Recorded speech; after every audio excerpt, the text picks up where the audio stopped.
Une secte dirige la France, peu de gens en ont conscience et encore moins la connaissent véritablement. Alors avant de commencer d'entrer dans le vif du sujet, j'aimerais remercier Benjamin pour son invitation et les Hommes Libres, ce qui me permet de traiter de ce sujet en trois parties, c'est-à-dire ça va être d'abord sur l'anti-France, un mot sur l'anti-France, ensuite sur la franc-maçonnerie, de manière assez synthétisée, et aussi, troisièmement, sur les réseaux qui gravitent autour de la franc-maçonnerie, et qui sont aussi, d'ailleurs, dans le désintérêt de la France. Alors pourquoi ce sujet, la franc-maçonnerie et l'anti-France? Parce que cette secte est centrale dans l'entreprise de destruction de la France, et maintenant depuis plusieurs siècles. Alors, tout d'abord, comment se manifeste cette anti-France? Quels sont ses principaux axes? À mes yeux, il y en a 4. Il y a sur le plan financier, donc matériel, au niveau spirituel et religieux, sur le plan ensuite identitaire, et enfin sur le plan au niveau familial. Alors tout d'abord, sur le plan financier, cette anti-France s'établit par le biais de la dette souveraine. Dette souveraine qui est l'arme de destruction massive monétaire des nations, notamment par le biais du FMI sur le continent européen. Et donc, dans quel intérêt? Celui de la haute finance, de banques privées, de financiers apatrides, dont on sait, cette haute finance, qu'elle est, depuis maintenant de plusieurs siècles, intimement liée à la haute maçonnerie. Donc ça, c'est un premier point. Le deuxième, c'est sur le plan spirituel et religieux, et donc idéologique, par l'éradication de la chrétienté. Et là, nous allons voir, citations et documents à l'appui, que la franc-maçonnerie n'est rien d'autre que la contre-église. Troisièmement, sur le plan identitaire, par le biais, donc cette destruction de la France s'établit par le biais de l'immigration-invasion, qui a pour but, outre le dumping social, l'abaissement du coût du travail, qu'il y ait une substitution de population. Et une nouvelle population en France, dont les racines d'ailleurs sont très peu chrétiennes, soit dit en passant. Cela débouche aussi sur l'idéologie du métissage. En gros, substitution de population plus idéologie du métissage égale destruction de l'identité française. Remarquons d'ailleurs que cette politique immigrationniste est vivement encouragée à la fois par les intellectuels juifs, cosmopolites, comme Attali, Alain Menck, la liste est longue, les Guy Sormand, mais aussi par la franc-maçonnerie. Le quatrième point, c'est la destruction de la famille. Alors il faut entendre par destruction de la famille traditionnelle, la cellule familiale. Cette destruction fut planifiée dans des documents maçonniques il y a maintenant plusieurs siècles, puisqu'on les retrouvait dans les documents de la haute vente qui datent des années 1820, 1830, 1840, où il était clairement mentionné qu'il fallait populariser le vice dans les multitudes, il fallait s'attaquer à l'autorité du père, à la maternité de la mère, où était spécifiée la désobéissance des enfants envers leurs parents. En gros, tout ce qu'on retrouvait dans ces documents-là, c'était parfaitement l'anti-évangile, ces documents de la haute vente. La franc-maçonnerie, dans son entreprise de destruction de la famille, va trouver des alliés de poids à travers certains lobbies. Je pense notamment au lobby LGBT, gays, bisexuels et transsexuels, dont le principal argentier est l'homosexuel Pierre Berger. Alors ce lobby fait pression à la fois sur le plan idéologique et médiatique, mais aussi législatif, dans un but contre nature. On a pu s'en rendre compte avec la théorie du genre, mais aussi le mariage sodomite, le mariage pour tous. et ce, au nom de l'égalité en droit. Ce qui est, en quelque sorte, assez logique, puisque le dogme dominant, avec la République française, c'est les droits de l'homme. Donc, c'est assez logique, de la part de ce lobby-là, qu'il y ait, au nom de l'égalité en droit, cette demande que les homosexuels aient les mêmes droits que les hétérosexuels. C'est la revendication qu'on peut entendre dans les médias de la part de ces activistes féministes notamment. Alors justement, le lobby féministe aussi, qui est un allié de poids de la franc-maçonnerie. Alors chacun a pu voir l'activisme des Femen, qui s'est largement répandu dans les médias. Toute cette propagande aussi, tout cet activisme que l'on retrouve depuis des décennies à travers des personnalités comme Gisèle Halimi, Elisabeth Badinter, et puis aujourd'hui, plus récemment, celle qui a repris le flambeau, c'est Caroline Forest. Mais cette propagande féministe, ce qu'il faut savoir, c'est qu'elle s'établit sur notre argent. À titre d'exemple concret, l'association FIT, qui est dirigée par une certaine Séverine Lemierre, qui est une proche de la socialiste franc-maçonne Najat Vallaud-Belkacem, eh bien son association FIT a reçu en 2012 une subvention de 1 million d'euros.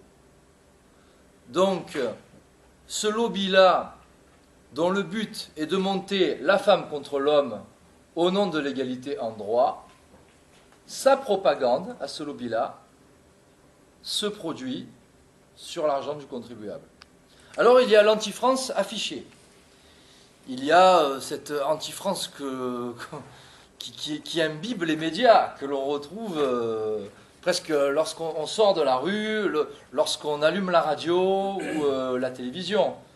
Que ce soit lorsqu'on met TF1, Canal+, ou encore ce matin j'étais à l'hôtel, je prenais le petit déjeuner et j'avais droit à Skyrock, quoi, avec des paroles de rappeurs complètement anti-françaises, anti-patriotes. Il y a aussi les textes de chansons récemment de Raphaël ou du protestant Renaud. Donc des rappeurs aussi. Il y a, lorsqu'il y a un match de football, l'hymne national qui est sifflé. Toute cette idée de patrie et de France qui est vomi par quiconque est absorbé par l'idéologie dominante. Et donc tout ceci est d'ailleurs largement répandu et relayé par les médias dominants depuis longtemps. Comme il y a cette anti-France, il y a aussi cet anti-catholicisme, cette anti-chrétienté qui est affichée, notamment lorsque des églises sont profanées, lorsque médiatiquement des hommes d'église sont très souvent calomniés, sont traités de tous les noms, d'arriérés, de ringards, de pédophiles aussi d'ailleurs. Souvent c'est homme d'église égale pédophile, on retrouve cette idée. Lors de l'activisme des Femen aussi, qui est particulièrement blasphématoire. Et puis, récemment, lors de certains propos, notamment du franc-maçon socialiste et ex-ministre de l'Éducation nationale Vincent Peillon, qui a déclaré récemment, je cite, « Le catholicisme est incompatible avec la liberté. On ne pourra jamais construire un pays de liberté avec la religion catholique. » Sous-entendu, voilà, il faut faire de la France un pays de liberté, et donc il faut la suppression du catholicisme en France. À travers les propos aussi de Pierre Berger, que je citais précédemment, qui lui a déclaré sur une radio « Je suis pour la suppression intégrale de toutes les fêtes chrétiennes, et ce au nom de la laïcité. » Ce qui en soi est cohérent, au nom de la laïcité. Et puis il y a eu aussi les propos de Yann Brossard, ce qui ne m'étonnerait pas du tout qu'il soit franc-maçon, je cite. Yann Brossard nous disait qu'il faut remplacer la basilique du Sacré-Cœur à Paris par un espace dédié à la solidarité. Donc lui, il veut s'attaquer au patrimoine culturel de la France.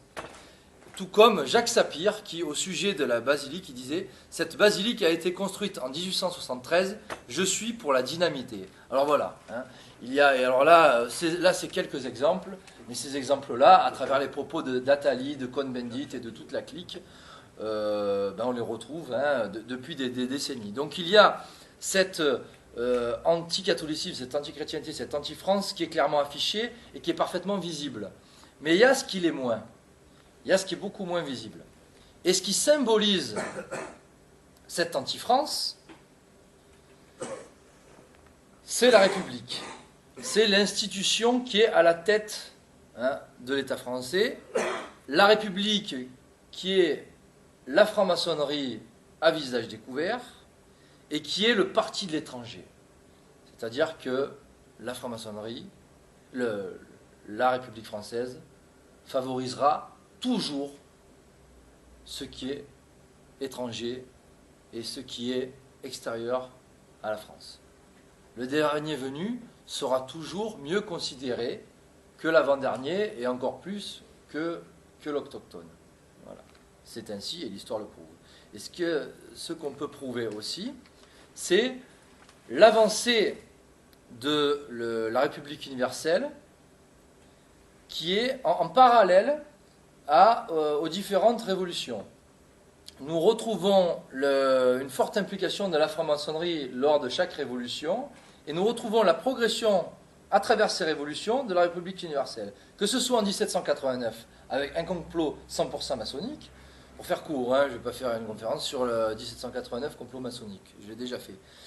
Que ce soit 1848 qui déboucha sur la Seconde République hein, pour destituer le roi Louis-Philippe et qui déboucha notamment aussi sur un gouvernement provisoire composé de 11 francs-maçons, et que ce soit la Révolution de la Commune, où le Grand Orient et la Grande Loge nationale de France ont parfaitement assumé hein, formellement leur implication. Donc toutes ces révolutions furent des révolutions maçonniques et firent avancer la République universelle en France. Précisons notamment que 1871 s'est établi pour éviter un retour de la monarchie de droit divin à travers Henri V, et donc le comte de Chambord, et que cette troisième république fut la plus anticléricale, certainement, et la plus anti-religieuse de toutes.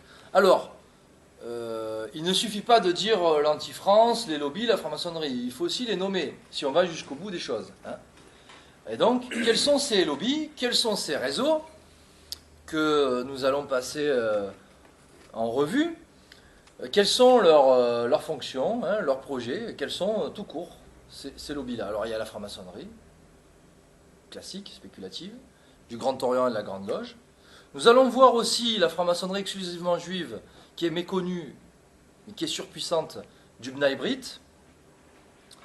Et puis certains lobbies qui ont pignon sur rue dans la République française, hein, alors que ce sont des associations loi 1901.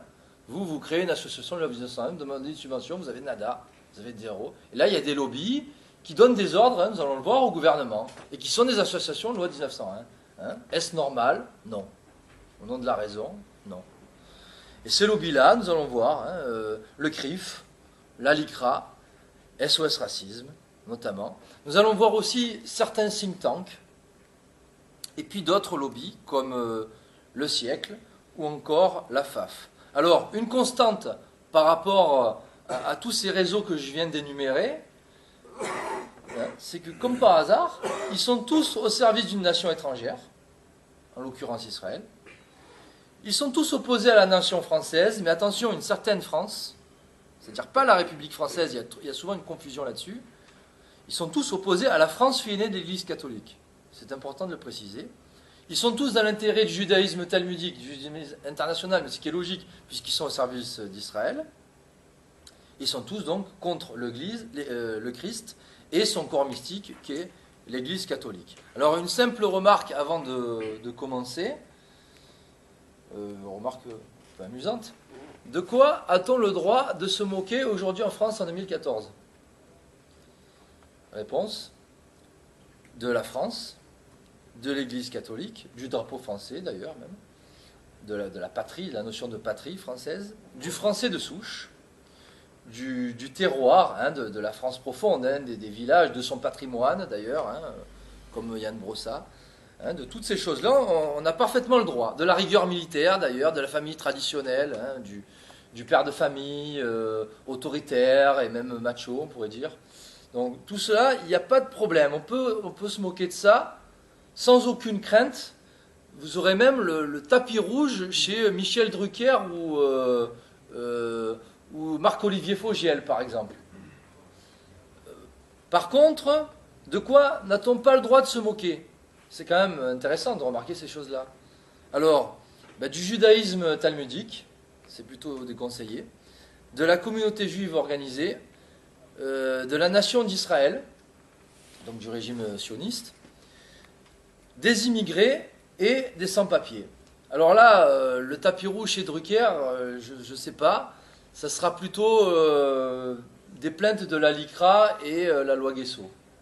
Alors ma question est toute simple et très directe. À quand une loi Guesso réprimant la haine anti-française, le racisme anti-blanc ou encore la haine anti-chrétienne? À quand une loi là-dessus? On l'attend. On risque d'attendre longtemps d'ailleurs.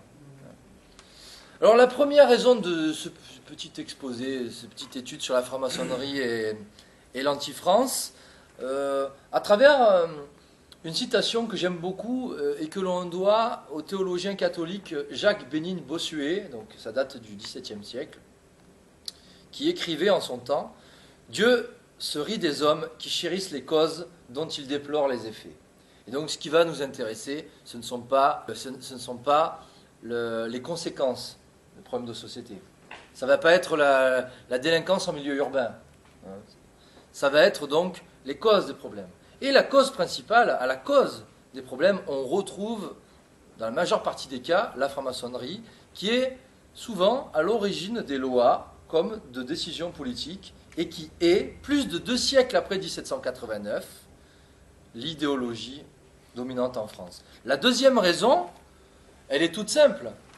C'est le point commun qu'il y a entre tous ces hommes politiques au pouvoir, qu'ils soient de gauche, de droite, du centre, d'extrême gauche comme d'extrême droite, que ce soit Jean-François Copé, Alain Juppé, Nicolas Sarkozy, François Hollande, Pierre Moscovici, Arnaud Montebourg, Manuel Valls, un peu plus à gauche avec Jean-Luc Mélenchon, un peu plus à droite avec Louis Alliot ou Gilbert Collard.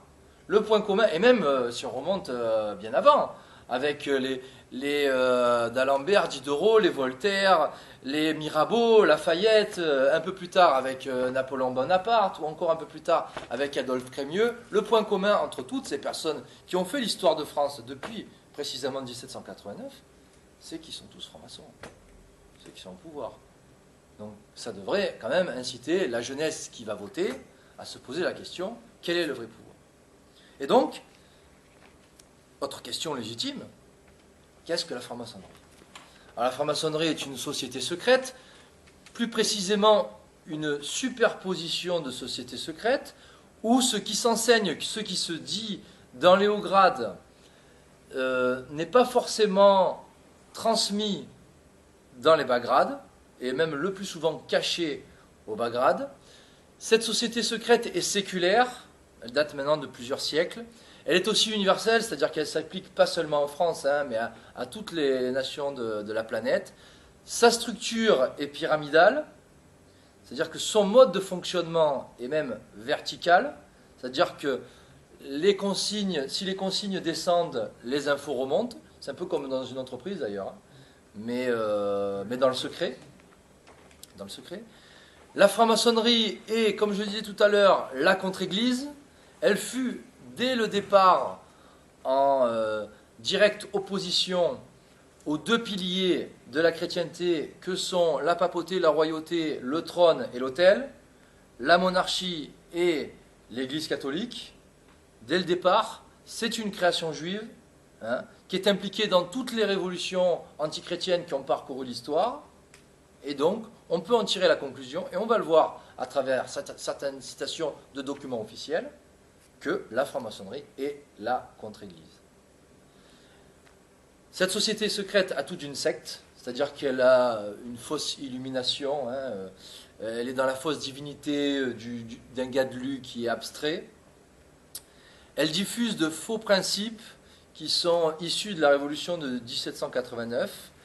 Elle évolue en cercle fermé, c'est-à-dire qu'il faut être coopté hein, pour être initié, hein, pour être franc-maçon. Pas n'importe qui peut participer à des loges. Alors que si vous voulez aller à la messe à Lyon, n'importe qui peut y accéder. Hein, croyant comme non-croyant, catholique comme non-catholique. Or là, non. Hein, elle évolue en cercle fermé et dans le secret. La franc-maçonnerie est l'anti-France, l'anti-nation. Cette secte a toujours conspiré contre l'intérêt de la nation française. C'est surtout un état d'esprit. C'est l'état d'esprit de la révolte de Lucifer contre Dieu, ce qui n'est pas étonnant puisque Lucifer est l'ange déchu qui s'est le premier révolté contre la suprématie divine. C'est l'état d'esprit de l'orgueil de l'homme surtout, de la rébellion contre Dieu, la rébellion contre l'ordre naturel voulu par Dieu, dans la nation, mais aussi dans la cité, ainsi que dans la famille. La franc-maçonnerie, c'est aussi une gnose, c'est-à-dire une connaissance, un enseignement qui passe obligatoirement par une initiation, et où l'intelligence humaine, dans cette gnose, est divinisée, et où elle va même aller jusqu'à l'infini. Où on va être tantôt, alors on va voir hein, les sortes de pseudo-croyances qu'on retrouve dans la franc-maçonnerie, on va être dans le culte de l'homme, comme dans le culte de Lucifer. La franc-maçonnerie est l'alliance concrète entre le juif et Satan, par le mensonge et le secret, et en cela, elle est, d'après l'expression de l'Apocalypse selon Saint Jean, la synagogue de Satan. Et in fine, elle est l'instrument de domination du judaïsme international, puisqu'on a pu s'apercevoir qu'à sa tête, on retrouve essentiellement et presque exclusivement même des membres de la communauté juive organisée. La force de la franc-maçonnerie réside dans le secret. Et d'ailleurs, une circulaire du Grand Orient le confirme. Elle nous indique une institution qui connaît le monde et n'est pas connue de lui, est d'une puissance irrésistible, car aucun élément étranger ne l'altère ni ne la dénature. Et c'est tout à fait vrai. Puisque comment combattre un ennemi quand on ne le connaît pas, quand on ne sait pas qui il est, quand on ne sait pas son projet, sa stratégie, comment cet ennemi opère hein. Et c'est tout à fait le cas de la franc-maçonnerie, synagogue de Satan, qui évolue dans le mensonge et le secret. Sa création officielle date de 1717, en Angleterre, avec la Grande Loge de Londres, par deux protestants, des Aguillés et James Anderson. Anderson, dont sont tirés le nom donc, des Constitutions Anderson, qui datent de 1723, et qui sont les textes fondamentaux sur lesquels se basent et planchent d'ailleurs les francs-maçons des 33 grades. Alors, précision, si l'origine de la franc-maçonnerie est protestante, tout est juif. Les grades, les rituels, l'enseignement, de A à Z. Pourquoi ? Parce que tout est tiré de la Kabbale. Et alors là, je recommande un livre que je n'ai pas entre les mains, mais qui a été le meilleur livre qui a été écrit sur la franc-maçonnerie, et qui s'intitule « La franc-maçonnerie, synagogue de Satan ». Ce livre a été écrit à la fin du XIXe siècle par Monseigneur Léon Meurin. Et c'est la preuve formelle, incontestable, que tout est tiré de la Kabbale. Alors la Kabbale qui est dans la franc-maçonnerie, tout est tiré de la Kabbale, et la Kabbale elle-même est la doctrine mystique et secrète de la tradition juive. L'Église catholique, je parlais de Monseigneur Meurin, donc c'est l'Église catholique s'est méfiée, a trouvé dès le départ très suspect, notamment l'idée de secret, ce manque de transparence, et donc a souvent condamné cette société secrète. Vous remarquerez beaucoup moins depuis Vatican II d'ailleurs, hein, c'est-à-dire depuis que des francs-maçons ont pris le pouvoir au Vatican. Et donc cette première condamnation date de 1738, condamnation officielle, et on la doit au pape Clément XII avec sa bulle in eminenti apostolatus specula. La franc-maçonnerie est le centre idéologique du pouvoir, et d'ailleurs, une citation du haut initié juif Adam Weishaupt vient nous le confirmer. Alors, Adam Weishaupt, qui jouait un rôle majeur lors de la révolution de 1789 en France, et qui écrivait en son temps, donc c'était à la fin du XVIIIe siècle, c'est dans l'intimité des sociétés secrètes qu'il faut savoir préparer l'opinion. Donc c'est d'abord dans les loges que se prépare l'opinion, les idées qui vont ensuite être appliquées au grand public par le biais de la République. Des députés et des ministres en France, dans les années 1970-1980, ont avoué, ont reconnu que la loge est le laboratoire de la société. Et ils ont aussi reconnu que la loi sur l'avortement, la loi Veil, qui date de 1975, avait été auparavant élaborée dans les loges. Donc là, nous avons un exemple concret d'une loi antichrétienne et parfaitement contre nature, et ça a été avoué donc par les francs-maçons, qui a été élaborée dans les loges avant d'être appliquée ensuite à l'échelle nationale, à la République française, avec donc cette loi sur l'avortement de Simone Veil. Dans l'idéologie maçonnique, il n'y a pas de dogme de foi clairement établi, comme dans le catholicisme, mais on est dans la libre pensée, c'est-à-dire dans le je pense que, et dans le chacun pense ce qu'il veut. Voilà. Donc si chacun pense ce qu'il veut, il n'y a pas de vérité, on est dans la négation de la vérité, et donc chacun détient sa propre vérité en maçonnerie. On y prône une société qui est centrée sur l'humain, à la différence encore, en totale opposition avec la doctrine catholique, une société centrée sur l'humain et non centrée sur Dieu, où on est dans la divinité de l'humain, ou cette divinité abstraite qui est le Gadlu, grand architecte de l'univers. Point très important, on prône aussi la négation du péché originel. Ça aussi, c'est en opposition radicale avec la doctrine catholique, c'est-à-dire qu'il n'y a ni bien ni mal, ni vice ni vertu. On nie ce péché originel qui découle de nos premiers parents, d'Adam et Ève.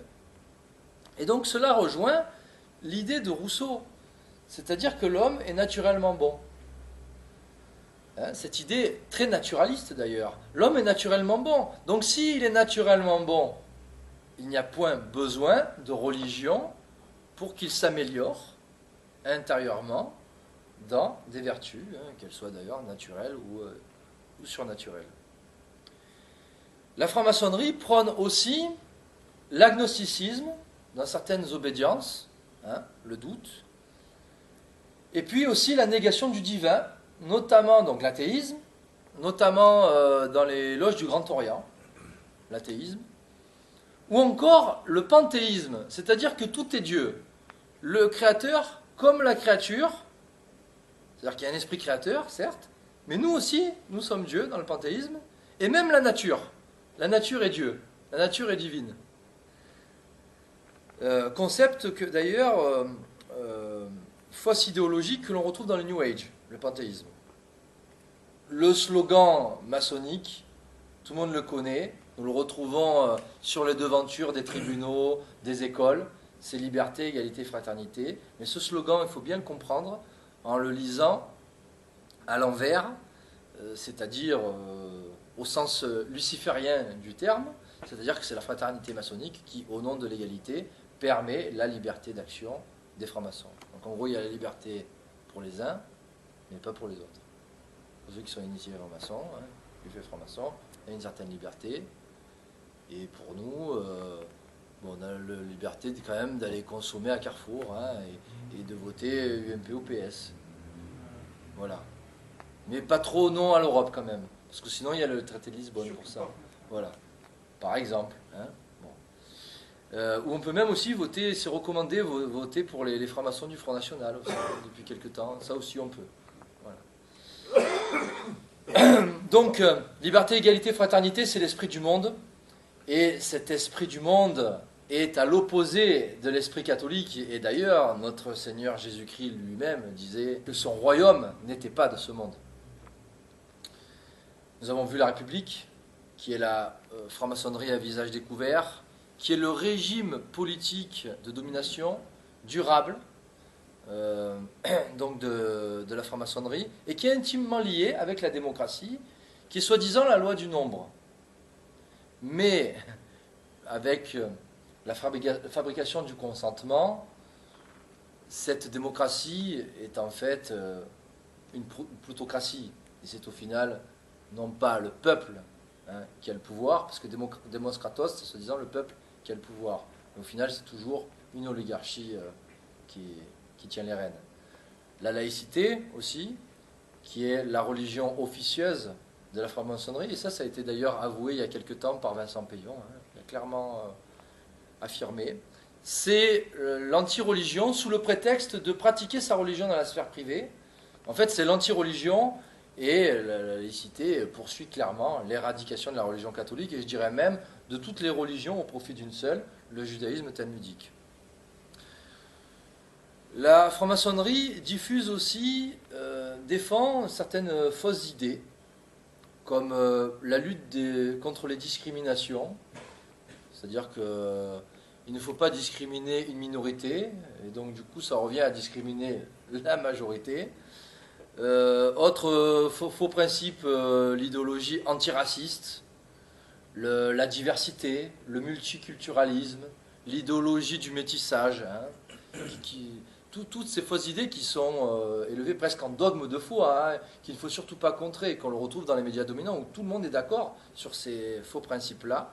La liberté religieuse aussi, que l'on retrouve d'ailleurs dans le Concile Vatican II, ou encore la tolérance. Alors évidemment, pour avancer dans ses plans et dans son projet, la franc-maçonnerie n'est pas arrivée en disant voilà, on va massacrer la France, ses racines, son identité, la chrétienté, on va tout détruire, ça va être le chaos.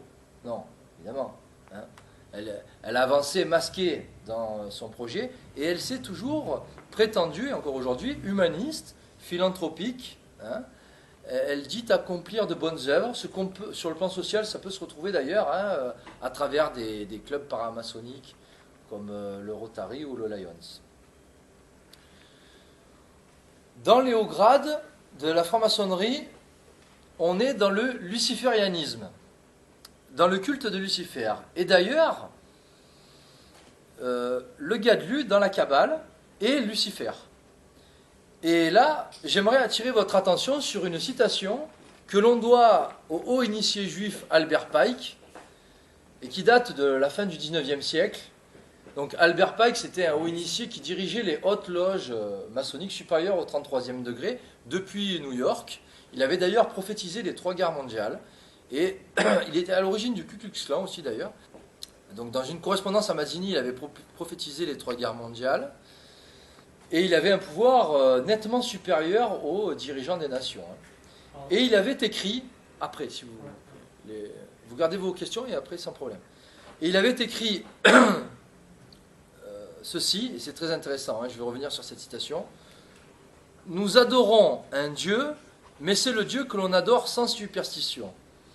À vous, souverains grands inspecteurs généraux du 33e degré, nous disons, pour que vous le répétiez aux frères des 32e, 31e et 30e degrés, et non pas aux frères des grades inférieurs, la religion maçonnique doit être pour nous tous, initiés des hauts grades, maintenue dans la pureté de la doctrine luciférienne. » Alors, je vais revenir là-dessus, si vous le voulez bien.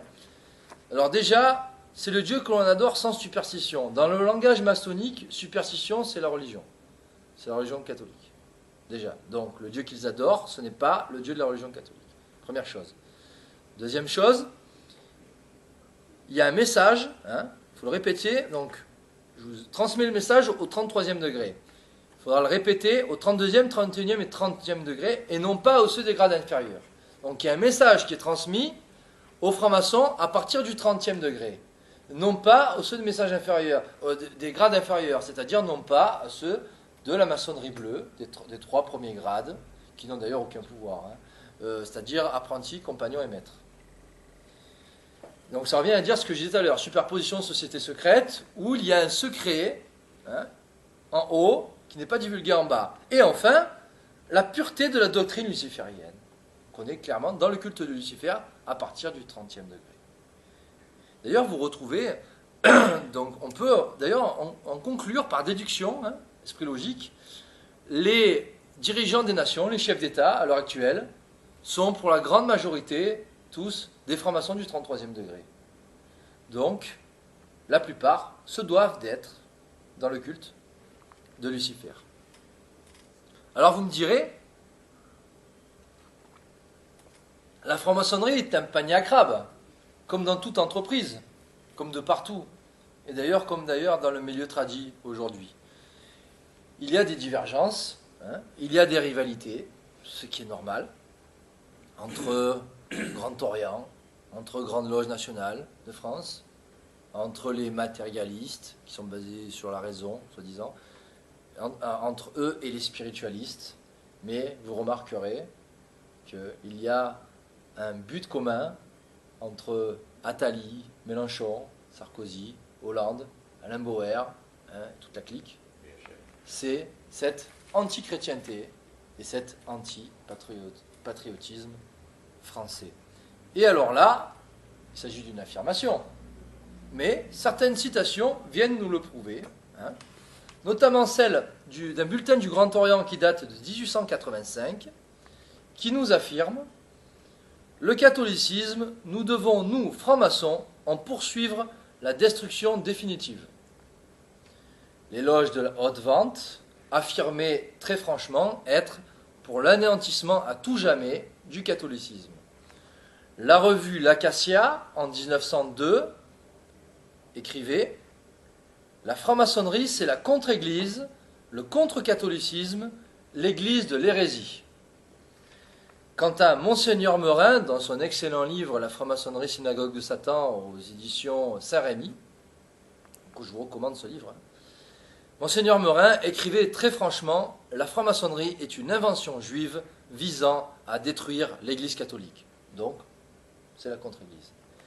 Et encore Monseigneur Meurin, qui écrivait dans ce même livre de manière très pertinente, qu'on se persuade bien que la franc-maçonnerie est le plan de guerre le plus caché et le plus adroit de la synagogue déchue, ayant pour but la subjugation de toutes les nations au profit de la race élue des Juifs. C'est-à-dire la destruction de toutes les nations au profit d'une seule nation, Israël. Hein. Et donc, la franc-maçonnerie est bien, comme je le disais au début, l'instrument de domination du judaïsme international, et elle est aussi, les francs-maçons sont donc l'armée invisible, hein, de cette domination, hein, juive talmudique. Dernière citation que l'on doit au franc-maçon repenti Bossan, qui écrivait « La franc-maçonnerie poursuit l'anéantissement de la France ». Lors de l'initiation au 33e degré, on enseigne à l'initié franc-maçon que la maçonnerie, je cite, hein, la maçonnerie n'est rien de plus, rien de moins que la révolution en action, la conspiration en permanence. Et après on nous traite de complotistes, hein, comme quoi il n'y a pas de complot. Alors oui, c'est la révolution en action, c'est la conspiration en permanence. Oui, mais pas non plus dans tous les cas. Alors, oui, sauf que la franc-maçonnerie est modulable. C'est-à-dire qu'elle va être conservatrice sous une république, puisqu'elle va être au pouvoir, sauf dans certains cas où il y aura, elle cherchera à une substitution de pions à la tête d'un État, et je pense notamment au Chili le 11 septembre 1973. C'est un franc-maçon qui était à la tête du Chili. Voilà. Il y a eu un coup d'État, et ce fut ensuite un autre franc-maçon, Pinochet, qui succéda, et donc ce fut l'action souterraine de la franc-maçonnerie. Donc, conservatrice sous une république, comme actuellement en France, mais surtout révolutionnaire à travers l'histoire du mouvement national mondial depuis plusieurs siècles. C'est-à-dire révolutionnaire face à des monarchies chrétiennes ou à des nationalismes à renverser. Et alors là, ce ne sont pas les exemples qui manquent. À travers les révolutions françaises, à travers aussi le génocide vendéen, à travers, en 1875, l'assassinat de Garcia Moreno en Équateur par un franc-maçon, l'assassinat au Portugal au début du XXe siècle du roi Carlos et de son fils, du tsar Nicolas II en 1917 en Russie, des Habsbourg, du renversement d'Alphonse XIII en 1931 en Espagne.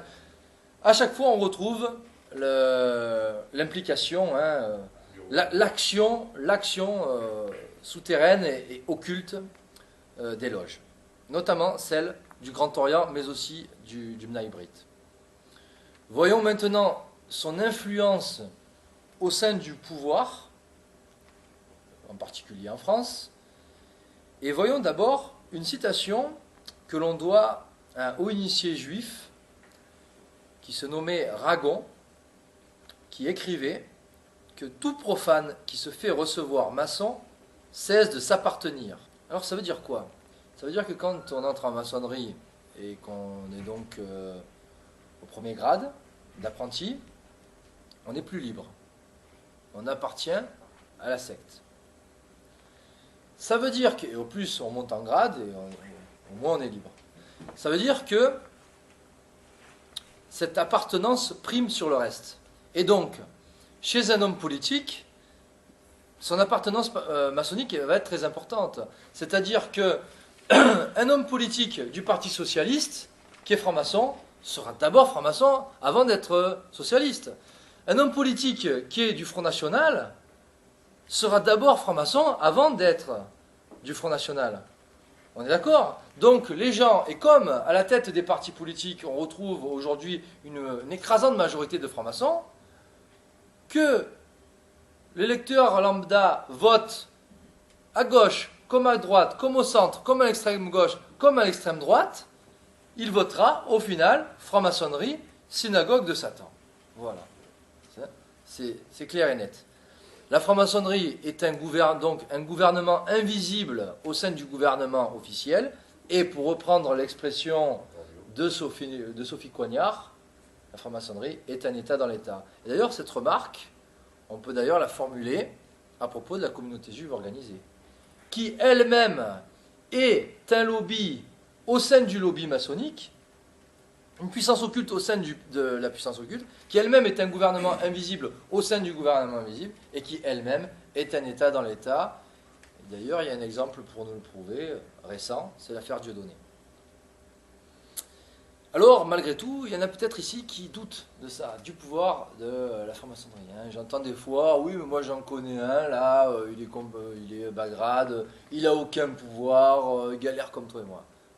Bon, alors écoutons quand même ce que a déclaré il y a quelques années le haut initié juif franc-maçon Alain Bauer, qui fut grand maître du Grand Orient, qui fut conseiller sous la présidence Sarkozy, conseiller à la sécurité, qui est le mentor actuel de Manuel Valls, qui est le premier ministre de la France. Hein.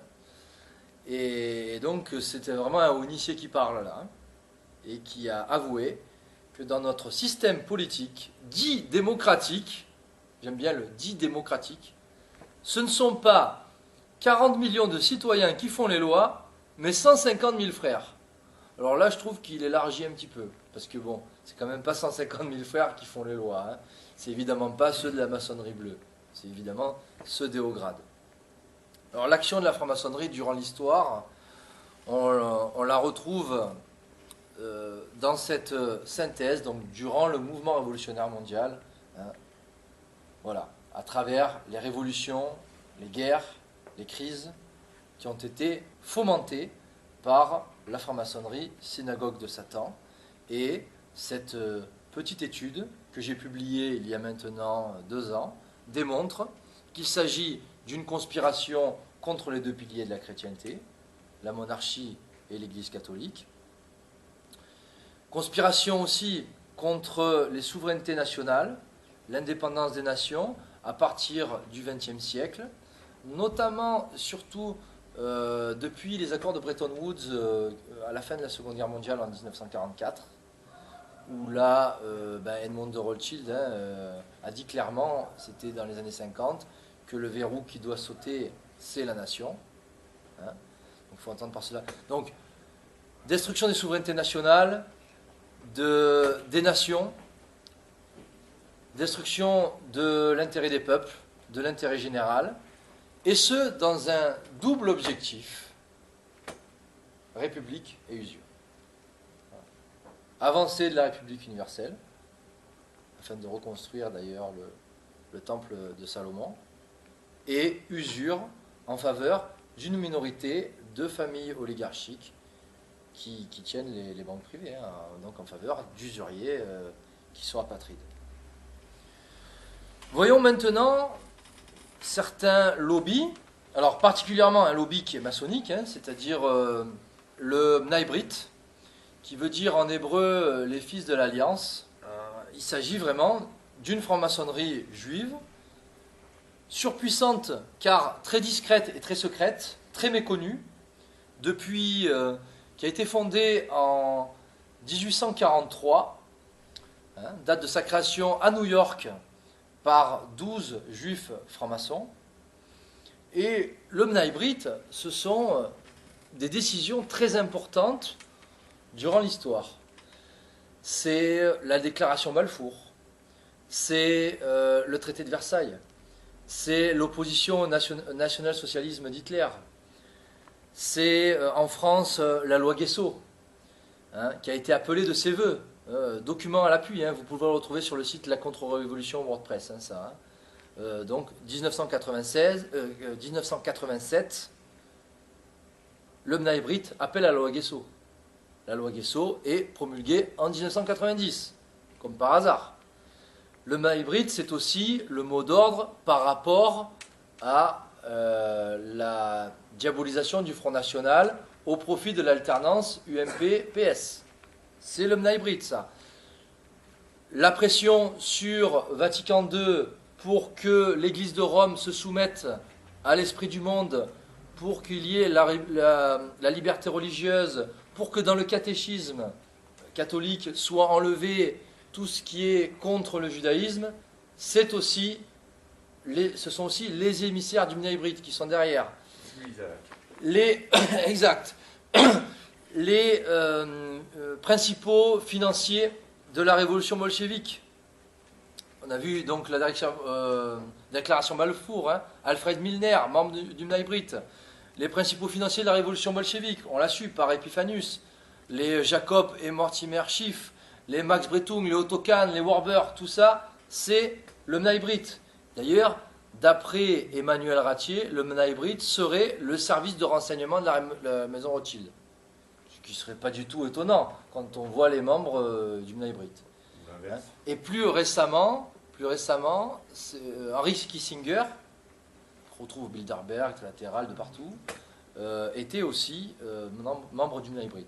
Donc on peut en conclure que cette franc-maçonnerie exclusivement juive est supérieure aux 33 grades du rite écossais, hein, de la Grande Loge comme du Grand Orient. C'est la loge des loges. Voilà, qui est supérieure et qui supervise le reste. Sauf que nous n'avons pas la preuve formelle de cela. Hein. On se base quand même sur des écrits, sur du factuel. Hein. Et là, nous n'avons quand même pas la preuve. Par contre, nous avons la preuve qu'un lobby communautaire donne des ordres au gouvernement, avec le CRIF.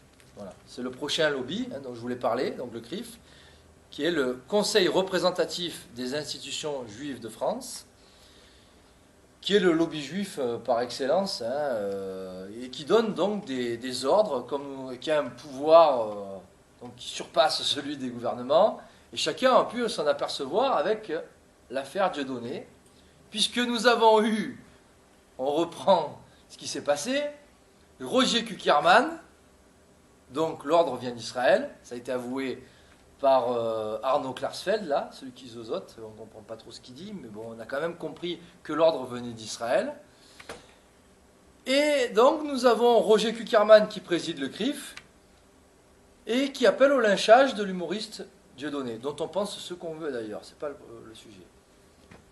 Et là, d'un coup, nous avons François Hollande, qui est quand même le président de la République française, nous avons Manuel Valls, et tout le monde monte au créneau, et tous les médias d'un seul coup, hein, à l'unisson, et tous les jours, c'est le lynchage.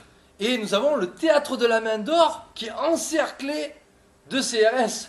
On ne peut même pas y accéder. Donc alors là, s'il n'y a pas mot d'ordre, il faut m'expliquer. Hein. Et d'ailleurs, ces ordres donnés au gouvernement, parce qu'il y a des fuites parfois, nous les retrouvons dans les propos de la juive sioniste Elisabeth Lévy, qui, se croyant en off, s'adressa à Richard Prasquier. Alors Richard Prasquier, c'est celui qui était juste avant Roger Kuckerman. Donc nous avons eu Roger Kuckerman, puis ensuite Richard Prasquier à la tête du CRIF, et encore maintenant Roger Kuckerman. Et donc là, Elisabeth Lévy disait, je cite, il faut le retrouver sur Internet, hein, c'était sur France Inter. Les gens ont été choqués à l'ère Kuckerman de voir tous les ministres de la République défiler au dîner du CRIF pour se faire engueuler platement. Je me rappelle de Kuckerman disant, on ouvre les guillemets, tel jour vous allez faire ça, vous allez convoquer l'ambassadeur d'Iran. Et là, elle reprend, Lévy, je l'ai entendu, on l'a vu engueuler vraiment les ministres, et les ministres acceptaient de se faire engueuler. Donc voilà ce qu'est la République française. Un lobby communautaire qui défend les intérêts d'une communauté, en l'occurrence la communauté juive, les intérêts d'une nation étrangère à la France, en l'occurrence Israël, et qui arrive et qui donne des ordres. On l'a vu aussi à une conférence à Genève, lors d'un discours d'Ahmadinejad, où d'un coup, claquement de doigts, il y avait l'UEJF et le CRIF qui ont ordonné à toutes les personnes présentes de sortir. Et ils sont sortis. Et ils ont obéi, au doigt et à l'œil. Ce qui est assez incroyable. Et là, nous l'avons donc avec le CRIF, qui donne les ordres au Premier ministre de la République française, et ainsi qu'au président, élu démocratiquement. Nous avons aussi la LICRA, qui porte plainte, en fait. C'est une nébuleuse, donc la LICRA, qui est la Ligue internationale contre le racisme et l'antisémitisme. Alors au début, ça s'appelait LICA. Il n'y avait pas le racisme. Donc ils ont ajouté ensuite racisme, parce que ça faisait que on prend seulement la défense des juifs. Donc là, on prend la défense des autres aussi, au passage. Mais surtout des juifs quand même. Hein. Voilà. Donc cette nébuleuse attaque en justice tout opposant à la domination juive et maçonnique en France. Alors c'est pas compliqué. Si vous faites dans la critique de l'UMP ou du PS, comme Besancenot, ça va. Donc là, il n'y a pas la LICRA. Là, vous passez chez Drucker. Par contre, si vous allez sur le terrain communautaire et racial, vous commencez à parler de lobby juif, là, c'est quand même... là, attention. Attention. Et donc là, il y a la LICRA, et donc notamment par le biais de la loi Guessot, qui attaque en justice. Dans le même registre, nous avons SOS Racisme, association loi 1901, hein, qui cautionne la politique d'immigration massive en France au nom de l'idéologie antiraciste. Et ce, depuis sa création, c'est-à-dire depuis 1984. Et donc, par le Parti socialiste. Et on pourra constater d'ailleurs cette mise en avant d'une simple association, qui est très suspecte, cette mise en avant. Donc cette association fut créée en 1984 par le Parti socialiste, et particulièrement, j'allais dire, Julien Drey, qui, je me rappelle, je me souviens bien, sur un plateau télévisé, c'était sur France Télévisions, il y avait aussi Marine Le Pen, a déclaré « L'immigration, c'est une chance pour la France ». Alors, nous sommes quand même en droit de douter de la sincérité de Julien Drey lorsqu'il a affirmé cela. Quand même. Alors, remarquons aussi au passage que cette propagande antiracisme du métissage généralisé, hein, elle s'établit sur notre argent, sur l'argent du contribuable, hein, puisque SOS Racisme est grassement subventionné par l'État, mais aussi par Pierre Berger. Donc on retrouve Pierre Berger, SOS Racisme et lobby LGBT. Les deux étant main dans la main. Voyons maintenant quelques think tanks qui participent à cette idéologie, à cette propagande anti-française, anti-patriote, anti-chrétienne et au final maçonnique. Et nous constaterons que les membres de ces think tanks importants sont omniprésents sur les plateaux télé, dans les médias, pour nous dire ce qu'on doit penser. Alors, j'en ai relevé 3. Parmi les plus importants, les plus influents, nous avons l'IFRI, l'Institut français en relations internationales, du lobbyiste Thierry de Montbrial, qui est un invité régulier du Club Bilderberg, du siècle aussi, ainsi que la Commission trilatérale. Alors, Club Bilderberg et Commission trilatérale, ce sont vraiment de puissants lobbies mondialistes. Hein. Donc, il n'est pas étonnant que l'IFRI soit au service d'une gouvernance mondiale et prône une gouvernance mondiale. Et d'ailleurs, lors de réunions et de conférences à l'IFRI, comme invité, vous ne retrouvez pas Pierre Hillard ou moi-même, évidemment, mais, par exemple, la juive sioniste Christine Ockrent ou le globaliste sioniste Jacques Attali, talmudiste Jacques Attali. L'IFRI est soutenu financièrement par une vingtaine de multinationales, dont la Banque Lazare, frère. Et son budget annuel est de 6,5 millions d'euros. Think tank très important aussi, très influent, c'est Terra Nova. Terra Nova qui se prétend volontiers progressiste, social-démocrate, antiraciste, antipatriote, anti-pro-national, pro-Europe, hein, européiste.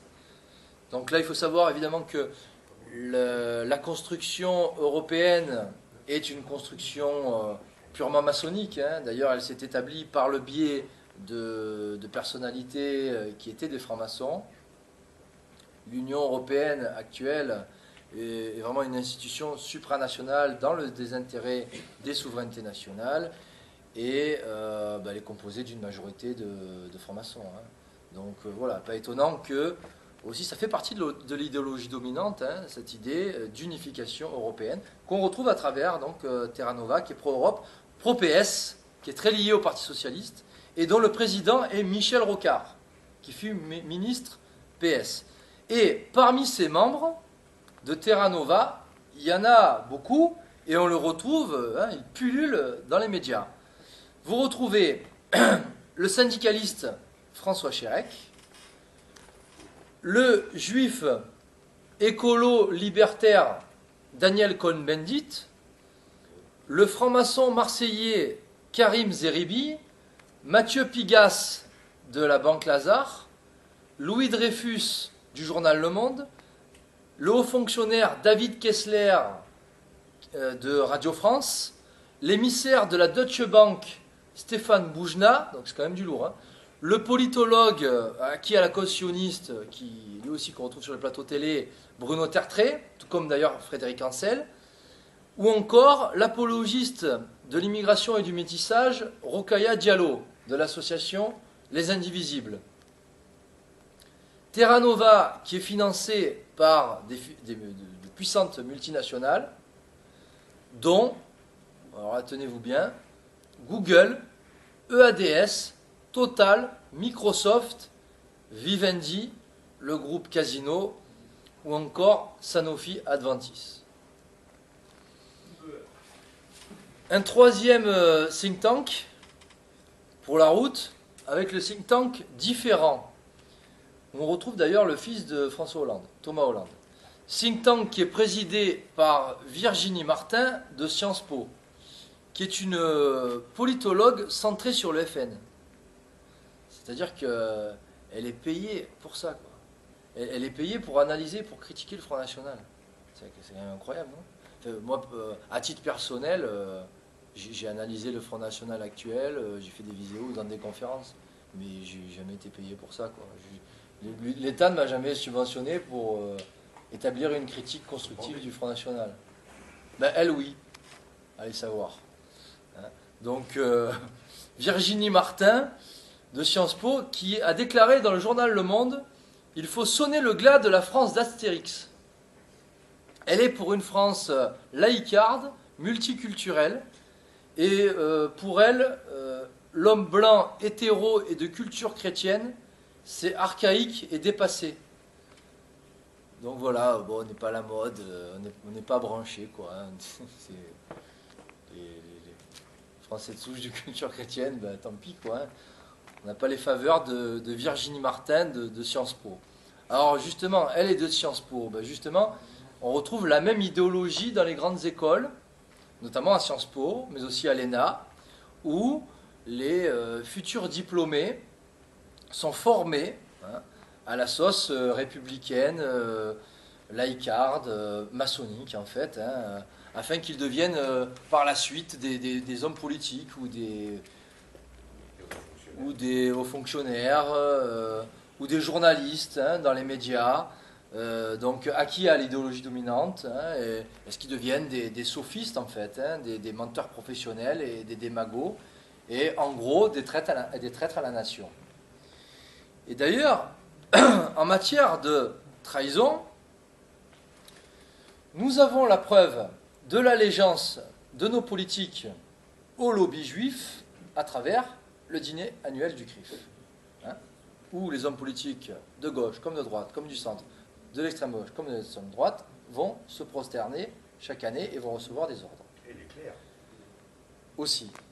Nous avons là aussi la preuve de la connivence entre politique, médias, industrie et finance à travers le dîner du siècle, qui se réunit une fois par mois à Paris, sur la place de la Concorde, à l'Automobile Club.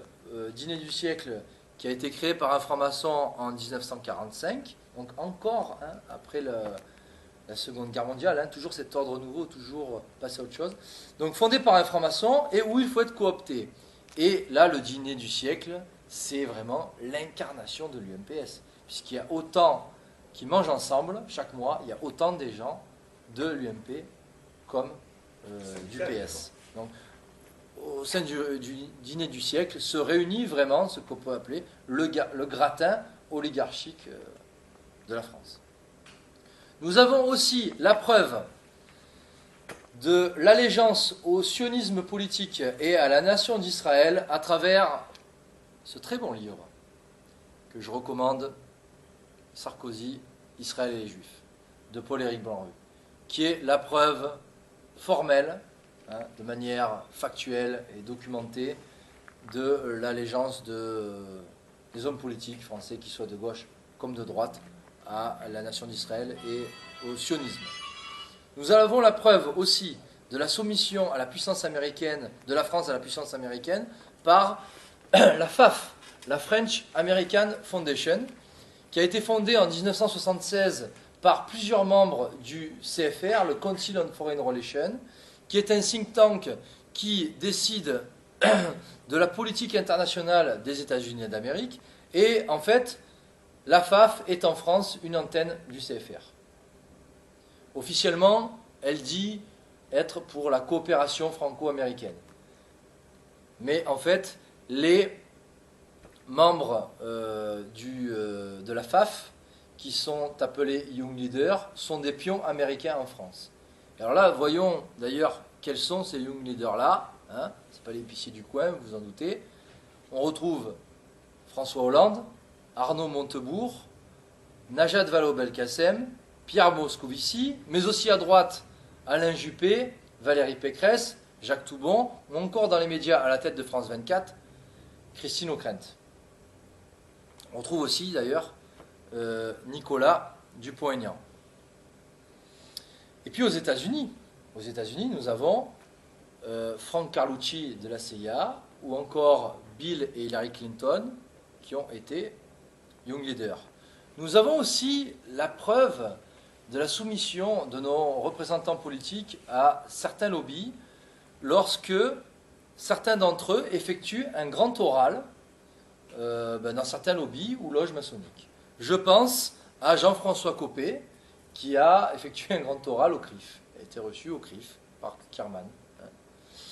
Il y eut aussi François Hollande, Jean-Luc Mélenchon ou encore Siem Abchi de l'association Ni pute ni soumise, qui ont eux effectué un grand oral au Grand Orient de France. Et puis, plus récemment, au Bnai Brit, nous retrouvons Nathalie Kosciusko-Morizet de l'UMP et Anne Hidalgo du Parti Socialiste, qui ont effectué donc un grand oral au Naïbrit. Et, comme par hasard, Anne Hidalgo, c'était juste avant d'être élue maire de Paris. Donc l'une de droite, l'autre de gauche. Donc ces personnalités politiques sont en fait testées par la franc-maçonnerie, par ces lobbies. Et selon leur discours, ils sont testés pour appliquer une politique qui sera anti-française, anti-catholique, pro-israélienne, pro-métissage, pro-idéologie dominante. Et donc, selon le discours qu'ils vont tenir, ils seront ou non encensés médiatiquement, ils seront ou non soutenus, subventionnés, grassement ou pas, et in fine, ils seront ou non élus à la tête des institutions françaises. Ça me paraît évident. Alors, à travers ce petit récapitulatif là, nous avons vu ce qu'est l'idéologie dominante, nous avons vu quels sont les principaux lobbies, les plus puissants, qui participent à cette destruction de la France. Mais nous avons vu que c'est la France, fille aînée de l'Église catholique, qui est visée. Ce n'est pas la République française, c'est très important. Donc, c'est vraiment la France, fille aînée de l'Église catholique, qui est visée par ce système dont la nature est talmudo-maçonnique. Ce sont ses racines, c'est sa catholicité, c'est son identité, c'est sa souveraineté. Il y a clairement, c'est la France de 496 et non celle de 1789. Lorsque Vincent Peillon parle de la France, pour lui, elle démarre en 1789. Et donc, il y a clairement, dans le paradigme que l'on doit intégrer, un avant et un après 1789. C'est-à-dire un ancien régime et un nouveau régime. Les idées qui sont celles de l'Église catholique et ensuite qui sont celles de la contre-Église. Ensuite. C'est-à-dire que une société sans Dieu s'est substituée, qui est purement naturaliste d'ailleurs, et matérialiste, s'est substituée à une société dont le but était de mener les âmes à Dieu. Et ça, c'est très important à intégrer. C'est-à-dire que dans la doctrine catholique, dans le christianisme, le but est l'élévation du citoyen, que ce soit son élévation de sa conscience, mais surtout de son âme, afin qu'il aille à Dieu. Donc une élévation d'abord spirituelle et éventuellement matérielle. C'est le fameux passage de l'Évangile, cherchez d'abord la justice de Dieu, son royaume, et le reste, c'est à peu près ça, et le reste vous sera accordé de surcroît. Et donc aujourd'hui, on n'est pas du tout dans ces principes-là. On est dans une société sans Dieu, on est sous un régime, sous un nouveau régime, avec la République française. Alors certains me diront, c'est peut-être mieux, sauf qu'on juge un arbre à ses fruits. Quels sont les fruits produits par la République, l'anti-France? La France est en Europe le premier consommateur d'antidépresseurs. Ça, c'est pas une pole position qu'on doit nous envier. Sa dette souveraine publique avoisine les 2000 milliards d'euros. La délinquance, le manque de civisme et d'éducation ne fait qu'augmenter, tout comme le chômage, tout comme toutes ces taxes-là dont on est submergé, les impôts aussi. Et puis sur le plan spirituel et religieux, il n'y a plus de chrétiens, quoi. C'est-à-dire qu'on est dans l'apostasie généralisée, et donc on est dans la damnation des âmes, tout simplement. Donc les idées en place de ce système-là, ce sont celles de la franc-maçonnerie. C'est l'esprit du monde qui est en place et qui produit cela.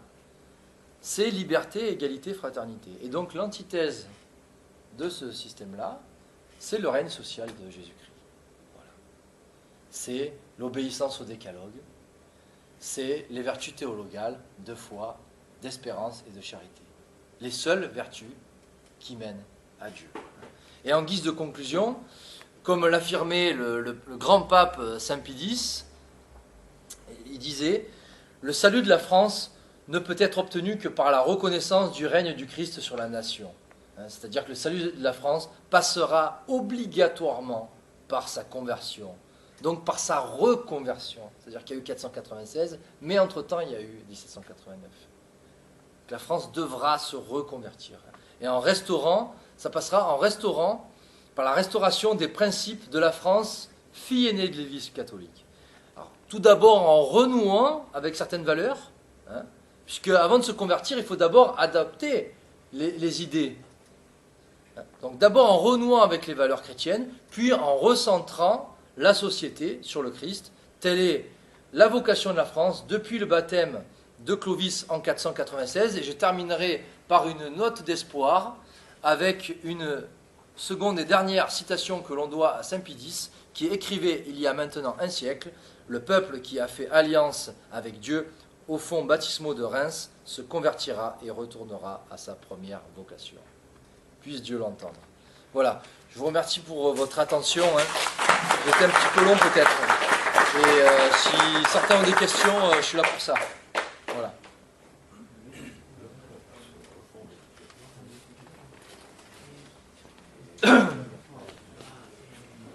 Vous sera accordé de surcroît. Et donc aujourd'hui, on n'est pas du tout dans ces principes-là. On est dans une société sans Dieu. On est sous un régime, sous un nouveau régime, avec la République française. Alors certains me diront, c'est peut-être mieux. Sauf qu'on juge un arbre à ses fruits. Quels sont les fruits produits par la République, l'anti-France? La France est en Europe le premier consommateur d'antidépresseurs. Ça, c'est pas une pole position qu'on doit nous envier. Sa dette souveraine publique avoisine les 2000 milliards d'euros. La délinquance, le manque de civisme et d'éducation ne fait qu'augmenter, tout comme le chômage, tout comme toutes ces taxes-là dont on est submergé, les impôts aussi. Et puis sur le plan spirituel et religieux, il n'y a plus de chrétiens, quoi.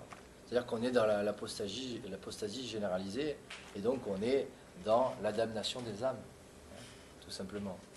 Donc, les idées en place de ce système-là, ce sont celles de la franc-maçonnerie. C'est l'esprit du monde qui est en place et qui produit cela. C'est liberté, égalité, fraternité. Et donc l'antithèse de ce système-là, c'est le règne social de Jésus-Christ. C'est l'obéissance au décalogue, c'est les vertus théologales de foi, d'espérance et de charité. Les seules vertus qui mènent à Dieu. Et en guise de conclusion, comme l'affirmait le grand pape Saint Pie X, il disait « Le salut de la France ne peut être obtenu que par la reconnaissance du règne du Christ sur la nation. » C'est-à-dire que le salut de la France passera obligatoirement par sa conversion, donc par sa reconversion. C'est-à-dire qu'il y a eu 496, mais entre-temps, il y a eu 1789. La France devra se reconvertir par la restauration des principes de la France, fille aînée de l'Église catholique. Alors, tout d'abord en renouant avec certaines valeurs, puisque avant de se convertir, il faut d'abord adapter les idées. Donc d'abord en renouant avec les valeurs chrétiennes, puis en recentrant la société sur le Christ. Telle est la vocation de la France depuis le baptême de Clovis en 496. Et je terminerai par une note d'espoir avec une seconde et dernière citation que l'on doit à Saint Pie X, qui écrivait il y a maintenant un siècle: « Le peuple qui a fait alliance avec Dieu au fonds baptismaux de Reims se convertira et retournera à sa première vocation. » Puisse Dieu l'entendre. Voilà, je vous remercie pour votre attention. J'étais un petit peu long peut-être. Et si certains ont des questions, je suis là pour ça.